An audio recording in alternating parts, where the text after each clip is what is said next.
श्री गणेशाय नमः। बुधवार व्रत की कथा। एक समय की बात है, एक व्यक्ति का विवाह हुए कई वर्ष बीत गए। विवाह के बाद उसकी पत्नी एक बार अपने मायके गई हुई थी। पत्नी के मायके में रहने के कई दिनों बाद उसका पति अपनी पत्नी को विदा करवाने के लिए ससुराल पहुंचा। ससुराल में कुछ दिन तक रहने के बाद वह पत्नी को मायके से विदा करने की बात अपने सास ससुर से कही। बुधवार का दिन होने के कारण उसके सास ससुर ने कहा कि इस दिन बेटी ससुराल नहीं जा सकती, इस कारण विदाई नहीं हो सकती है। लेकिन वह व्यक्ति नहीं माना और अपनी पत्नी को मायके से विदा करा के अपने घर की तरफ चल दिया। रास्ते में जाते वक्त पत्नी को बहुत तेज़ से प्यास लगी। तब पति पानी की तलाश में इधर उधर भटकने लगा। काफ़ी देर के बाद जब वह पानी लेकर वापस लौटा तो उसने देखा कि पत्नी के पास उसी की वेशभूषा में कोई अन्य व्यक्ति पत्नी के संग बैठकर बातें करता हुआ दिखाई दिया। दोनों व्यक्ति आपस में लड़ने झगड़ने लगे।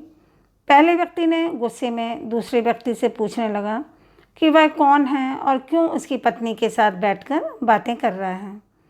फिर आपस में लड़ने लगे। दूसरे व्यक्ति ने कहा कि यह मेरी पत्नी है। दोनों के बीच भयानक लड़ाई होने लगी। तब वहाँ पर कुछ सिपाही आ गए और स्त्री से उसके असली पति के बारे में पूछने लगे। दोनों व्यक्ति को देखकर स्त्री हैरान हो गई कि कौन मेरा पति है। वह खुद दुविधा में पड़ गई क्योंकि दोनों एक ही जैसे लग रहे थे। तब पहला व्यक्ति परेशान होकर मन में कहा कि भगवान, ये आपकी कैसी लीला है। तभी आकाशवाणी हुई कि बुधवार के दिन पत्नी को विदा करवाकर नहीं ले जाना चाहिए था। यह सब सुनकर पहला व्यक्ति समझ गया कि यह भगवान बुद्ध की लीला है। फिर वह व्यक्ति बुद्ध देव से प्रार्थना करने लगा और क्षमा मांगने लगा।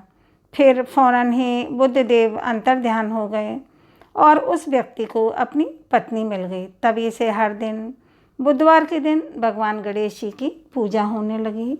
सभी लोग प्रेम से बोलो गणपति बप्पा की जय। चैनल को सब्सक्राइब करें, वीडियो को लाइक व शेयर करें।